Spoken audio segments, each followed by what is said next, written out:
Sunugal 24.net, soyez le premier à être informé. Sport, société, actualité, politique, culturelle, reportage, interview. L'information à sa juste valeur, c'est ici même, Sunugal 24.net. Toutes et à tous, ravi de vous retrouver comme chaque semaine chers internautes Sunugal 24 am nag mbégteeg bànneex di jàkkaarloo yéen encore une fois ci seen site bi nga xamante ne nee naa leen saa bu ñuy àndal leen information li ñuy wax saa su ne l'information à sa juste valeur ba tax na tey Sunugal 24 dafa délocaliser lépp li nga xamante ne moo di information dem seeti ndaanaan koo xamante ne c'est un expert ci li nga xam ne daf ciy yëngu bu baax a baax dama koy bàyyi mu nuyoo sëñ bi nuyu nañ la. mais maa ngi lay fay Aïssatou. di nuyu waaw maa ngi am jàmm bu baax di nuyu mbokk internet yëpp yi nga xam ne ñu ngi seetaan Sunugal 24.net. di am mbégte jàkkaarloo ak yow di la dalal fii. di la wax ni tu es chez toi mets-toi à l'aise voilà ñu seq laaj ak tontu macha allah macha allah ñoo ko gisandoo donc mu nekk suñu xarit muy Malick Thiandoum donc gis ngeen ko ci présentation boobu tey nag moom la ñuy fas yéene dalal yaakaar naa ku ne Malick Thiandoum ne Malick Thiandoum Sénégal ku ne Malick Thiandoum ne Malick Thiandoum diaspora ba tax na tey moom la ñu seet si Sunugal 24 fas yéene ko dékk micro waxtaan ak moom lu am solo. bu ñu ñëwee ci waxtaan bi balaa ñoo door dañuy fàttali tuuti kuy Malick Thiandoum gannaaw moom la ñu dalal jot nañoo def ay gëstu yu am solo ci moom xamoon nañ ne Malick Thiandoum dafa doon yëngu ci li nga xamante ni professeur en français naka loolu ci la dooree quelque temps après jot na liggéey fenn par la suite ci la daal di fëgg li nga xamante ni mooy buntu ya nga xamante ni li ci mel ni rajo tonton ñu bëgg nga ñëwaat ñu ci parcours Malick Thiandoum kuy Malick Thiandoum. Malick Thiandoum benn doomu Sénégal la juddoo Ngaye Mékhé donc région de Thiès département de Tivaouane commune de Mékhé foofu laa juddoo il y a presque une cinquantaine d'années ma fekk fa baax fekk ma fa laa jànge sama cycle primaire sama cycle secondaire donc def école 1 jóge fa dem CM Mourad Ndaw donc sama enfance yëpp sama adolescence yëpp Ngaye laa ko def parce que Ngaye laa xam bi ma jógee Ngaye je suis venu à Dakar après le BFM dem au lycée Blaise Diagne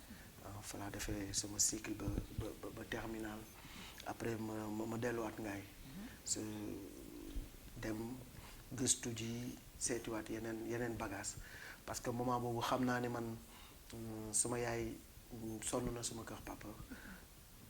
bëgg na ku ko jàppale ma am yërmande ci moom lool parce que man maay caatam ma dugg ci enseignement privé donc dem wut sama autorisation d'enseigner dans le privé école privée Soxna Asta Bara Mbacké nga xam ne Soxna Marie Diaw moom moo ko tijji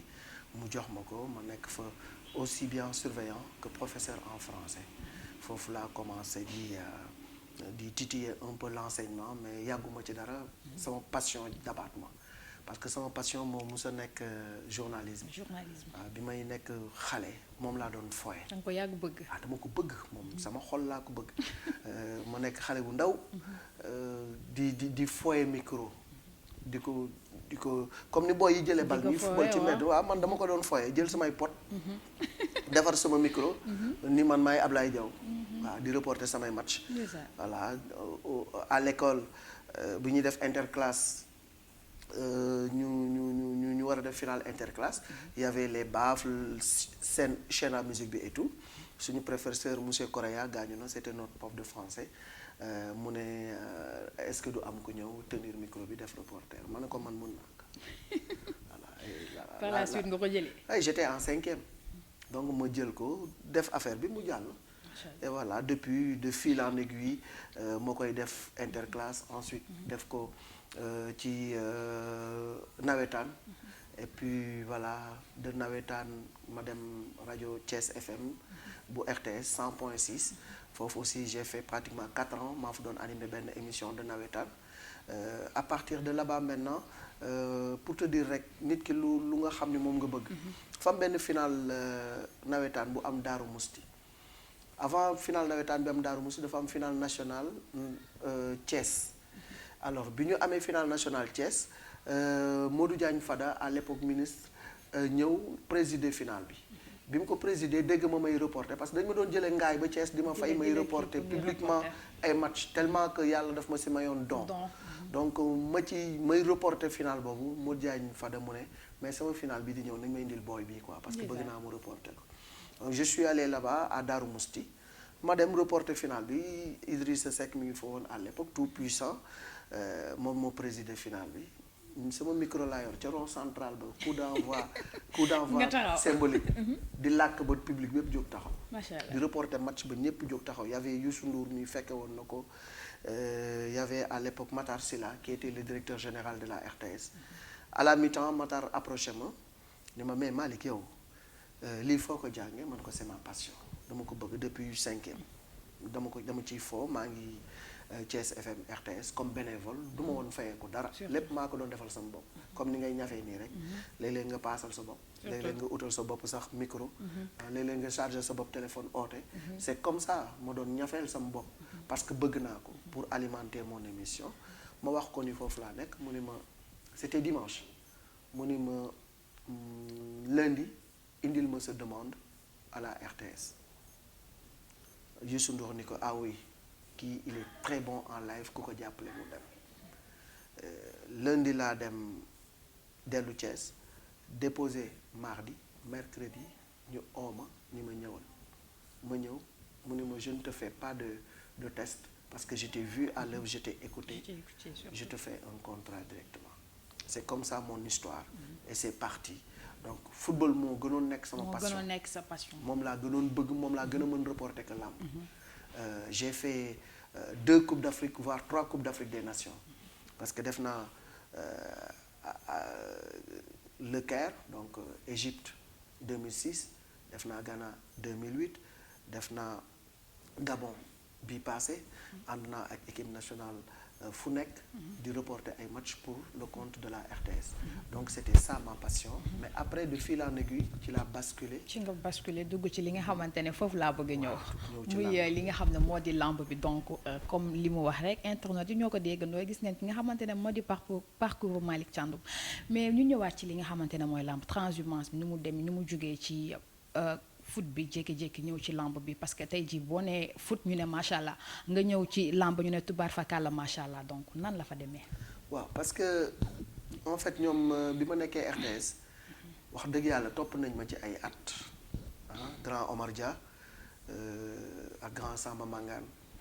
ñoom ñoo xool ñu ne non booy bi ku ko formé ci lamb mën na dem parce que waane na d'autant que dama doon présenter journal en wolof aussi donc gis nañ ni dégg naa olof léegi-léegi ma jaar ci làmb ji ñam ñaari baat daw Omar Dia fu nekk koj na ma fa booy ñëwal ci làmb ji man ko non grand man làmb merci man daal football mooy suma affaire quoi def naa sax Coupe d'Afrique des Nations basket donc football basket tout ce qui est sport yàlla may na ma don bu nga xam ne boo ma ciy joxee micro ma reporter la ko mu mel ni mus naa ko def pendant 100 ans donc mais ñu tànc ma pendant 3 ans man leen non je ne veux pas mais yàlla miy dogal def Samba Mangane ñu yóbbu ko à l'ambassade du Sénégal en France bon Pa Mansour Mbaye jëm mag et là ki nga xam ne mooy Omar Dia aussi pratiquement dem vers la retraite ñu ne ma boy bu ñu fontoo yaa fi sës il faut nga ñëw def lamb tu es obligé parce que ñun mënatuñu yenn yi yow yaa ko mën man leen non bëgguma làmb mais dañ ma tànc donc Pa Mansour Mbaye ak Samba Mangane ak Omar Dia ñu dugal ma bureau Babacar Diagne qui était le DG de la RTS ñu toj sama bopp ndaan sama yuur ba nga nangu mënatuma bañ ma nangu donc ma nangu ma ni bon grawul quoi comme c'est un sport comme tous les sports je vais essayer ma jéem ci góorgóorlu tuuti comme yàlla def na ma dëkk Kajoor juddoo Kajoor màggee Kajoor dégg olof ma ne grawul quoi au début c'était difficile je ne le cache pas c'était très difficile parce que maîtriser wu ma woon yaa ngi fàttaliku ban combat nga njëkk a reporté jàpp nga ko xamati naa ko sax dama reporté ba xamatuma xama ko kañ la non sérieusement des fois ma dugg ci YouTube bi jéem a xool di gis ay combat yi nga xam man sax bopp fàtte naa ni yii sax man maa ko reporté quoi mais bëri na daal combat yi nga xam ni def naa ko mais de fil en aiguille laa commencé di adapté wu ci milieu bi di jàng ci wetu ñoom Pa Mansour ak ñoom Samba Mangane ak ñoom Omar Dia di commencé jàpp yenn termes yi di commencé gëstu ci yenn clés yi parce que mbir boo ci nekkee il faut nga gëstu. nga gëstu surtout donc pour ma commencer gëstu ba yàlla may ma ci tuuti bagage parce que looy dugg rek boo ci amee tuuti xam-xam le reste maintenant talent moo koy mottali. tu vois parce que l'art de la communication c'est un don de Dieu. yàlla moo koy def ci doomu aadama. parce que dama ni nit ñi ne ni tekk di la déglu loolu yàlla moo koy may doomu aadama. nit def na journalisme def école de journalisme et tout mais boo ko joxee micro bu waxee ñu ne accam. soo ko joxee stylo bu bindee ñu ne accam. alors que nit nekk na ci touche bi tey bu bindee ñu ne mais il a une belle plume. su waxee ñu ne il a une belle voix. loolu yàlla moo koy def ci doomu aadama. c'est un don de Dieu. waaw c'est un don de Dieu donc comme yàlla may na ma don boobu ma ne non je vais l'exploiter à bon escient. donc ci laa commencé di gëstu bu baax ci làmb di jéem a aussi dugal sama yëfi bopp. touche personnelle. ba nit ñi dem adopté loolu parce que boo waxee reporter bu nga xam day reporter ba mu neex ko mu bàyyi olof bi wax français en français en wolof donc ma commencé ci dugal français bi à ma manière commencé indi sama touche di doon samay dimanche gars yi di ci bàyyi xel di wax l'histoire retiendra ay affaires yooyu la pression monte l'adrénaline monte donc yooyu samay marque de fabrique bu bopp la donc ma boolee la touche intellectuelle bi ma am boole ci aussi un peu de griotisme bien vrai que je ne suis pas griot du ci ndey du ci baay du ci maam du ci maamaat donc man wax moom yàlla moom moo ko jagleel rek may wax mais du ma doo géwél non du ma géwél quoi. tonton bu ñu ñëwaatee ci li nga xamante ne mooy làmb ba léegi comme li nga wax au début bi metti woon na parce que li ñuy wax saa su ne ndorteel boo gis rek yaakaar naa ne day am ay gàllankoor. dama bëgg ñu ñëw tuuti ci li nga xamante ne moo di làmb démb ak làmb tey bu ñu waxee làmb démb xel lay dem ki nga xamante ne ku ci mel ni Double Less ki ci mel ni Feu Falaye Baldé ki ci mel ni mbër yi ki ci mel ni Tubaabu Joor Mbanga 2 keneen ak keneen ma bëggoon tuuti ñu ñëw ci làmb démb ak làmb tey ban analyse nga ma ci mën defal. waaw làmb démb man pratiquement am na tuuti lu ma ci. jot a fekke quoi. parce que Mbaye Gueye Double Less. tu vois j'étais encore très jeune. mais seen ñaari combat yépp je me rappelle bien. donc man j'étais un fervent supporter de Mbaye Gueye. le Tigre de Fass. après Mbaye Gueye j'ai supporté Moustapha Gueye donc ay ñoom Père Mor Fadam tu vois ñoom Mbaye Gueye ñoom Birahim Ndiaye ñoom ñëpp dama doon seetaan seen làmb mais ñoom seen làmb c'était plus làmb pour l'honneur que pour l'argent loolu moo doon différence bi parce que ñoom njàmbaar ak ngar mi loolu lañ doon gën a sàmm que ut ci xaalis à proprement parler boo xoolee ñoom ñu tuddee tey les anciennes gloires ñoom ñoo tax tey làmb egg fu mu egg mais seeni doom ak seeni sët ñoom ñoo bénéficié wu ci làmb pratiquement boo xoolee sax dañ leen doon nax tey Mbaye Gueye ay